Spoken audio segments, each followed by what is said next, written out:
పెద్దపల్లి జిల్లాలో నిరుపేద కుటుంబం ఆపన్న హస్తం కోసం ఎదురుచూస్తున్న సందర్భంలో మానవతా దృక్పథంతో గోస్కుల సదయ్య ఆ కుటుంబానికి ఆర్థిక సహాయాన్ని అందజేశారు. రెక్కాడితే గానీ డొక్కాడని పరిస్థితిలో రామాదేవికి కొద్ది రోజుల కిందట ప్రమాదం జరిగి ఆసుపత్రికి తీసుకువెళ్లగా కాలు కొట్టివేయడంతో ఇంటికే పరిమితమయ్యారు. ఎవరైనా ఆర్థిక సహాయం చేస్తారని దీనంగా ఎదురు చూస్తున్న పరిస్థితుల్లో మానవతా దృక్పథంతో ఆ గ్రామ కాంగ్రెస్ నాయకుడు గోస్కుల సదయ్య ఆ పేద కుటుంబానికి 2,000 రూపాయల ఆర్థిక సహాయం అందజేశాడు. అలాగే వారు ఆ గ్రామంలో చాలా సంవత్సరాలుగా నివసిస్తూ గ్రామ పంచాయతీకి ఇంటి పన్ను, నల్ల పన్ను కూడా కడుతున్నారు.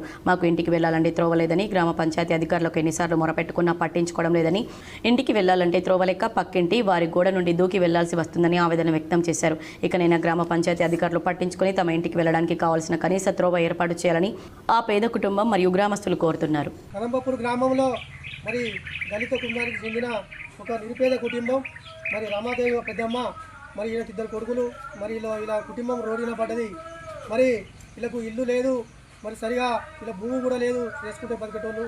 మరి గత 2 నెలల కింద కాలుకు చిన్న మూలకొచ్చి మరి ఎన్ని దావకాలు తిరిగినా కూడా కాకపోవడం, మరి వరంగల్ తీసుకుపోయి మరి 6-7 లక్షలు ఖర్చు పెట్టి ఆ కాలు కొట్టేసి కాలు తీసేయడం జరిగింది. మరి చాలా బాధాకరంగా ఉంది. మరి కుటుంబం మరి అలా రోడ్డు మీద పడ్డది కాబట్టి ఎంతో వాళ్ళ ఖర్చుల మందం ఇట్లా ఖర్చుల మందం అని చెప్పి నేను 2,000 రూపాయలు ఆర్థిక